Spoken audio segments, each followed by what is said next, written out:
BNP কার্যনির্বাহী নেতা মিজানুর রহমান ভূঁইয়া মিল্টনের উদ্যোগে দেশনেত্রী বেগম খালেদা জিয়ার রোগ মুক্তি ও বিএনপির ভারপ্রাপ্ত চেয়ারম্যান তারেক রহমানের সুস্বাস্থ্য দীর্ঘায়ু কামনায় ইফতার মাহফিল ও দোয়া এবং মোনাজাত অনুষ্ঠিত হয়েছে।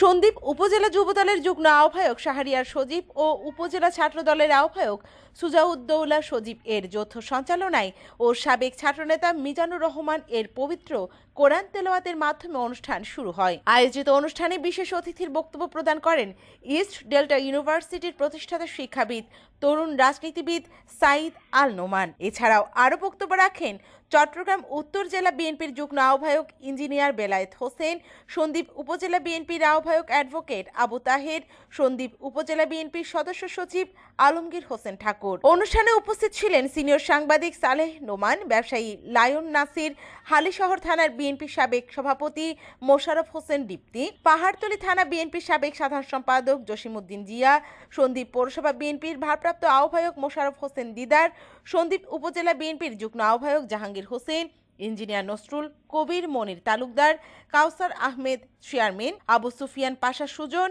এবং পতেঙ্গা থানা বিএনপি নেতা কাজী জিয়াউদ্দিন সোহেল সহ প্রমুখ।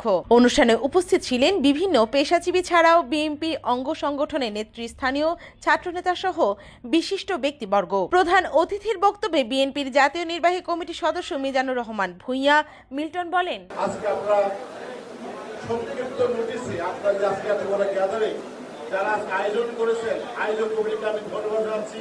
আপনাদের অক্লান্ত পরিশ্রমের মাধ্যমে আজকে আপনারা এত সুন্দর একটা প্রোগ্রাম আপনারা দেখতে পেয়েছেন। আমি আপনাদের কাছে কৃতজ্ঞ থাকবো। আমাদের চট্টগ্রাম বীর পুরুষ অসংগঠিত নেতা, বাংলাদেশ জাতীয় দল বিএনপি ভাইস চেয়ারম্যান,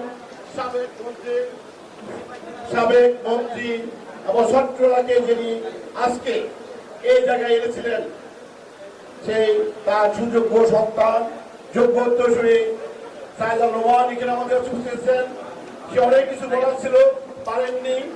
আপনারা দেখেছেন তার ভদ্র কণ্ঠে বলছেন। আমরা আশা করব আগামীতে সে আব্দুল্লাহ আল নোমানের ফুটস্টেপ সে ফলো করে আজকে চট্টগ্রামের সে স্থানটা দখল করবে। বিশেষ অতিথির বক্তব্যে সাইদ আল নোমান সন্দ্বীপে আসনে মিজানুর রহমান ভূঁইয়া মিল্টনকে সমর্থন দিয়ে বক্তব্য প্রদান করেন। আপনারা দারুণ কষ্টে আছেন। আমি আপনাদের বলতে চাই, এই শোককে আপনারা শক্তিতে পরিণত করুন। সামনে নির্বাচন হবে, অবশ্যই হবে। আপনাদের দল, আমার দল, জনাব তারেক রহমানের দল, দেশনেত্রী বেগম খালেদা জিয়ার দল, এই আপোষহীনতার দল, তাদেরকে জিততেই হবে এবং প্রতিটি আসনে ভালো ভালো নেতাদের, ভালো ভালো মানুষদেরকে নেতৃত্ব দিতে হবে। তাহলে আর আমার মনে, আপনার মনে শোক রাখলে চলবে না। আমাদের দারুণভাবে শক্তিমান থাকতে হবে, শক্তিশালী হতে হবে, ঐক্যবদ্ধ থাকতে হবে। ঐক্য ছাড়া সামনের দিনগুলোতে রাজনীতি কঠিন হয়ে যাবে এবং নির্বাচন আরো কঠিন হবে। আপনাদের কাছে আমি জানাতে চাই, আমি আমার শোককে শক্তিতে পরিণত করেছি। আপনারা আপনাদের মনের মধ্যেই শোক রেখে আপনারা সামনের দিনে দুর্বল হবেন না। আব্দুল্লাহ নোমান আপনাদের পাশে ছিলেন। আপনারা মনে রাখবেন তার আদর্শ, তার চিন্তাগুলো আপনার এবং আমার মাধ্যমে আপনাদের কাছে আছে।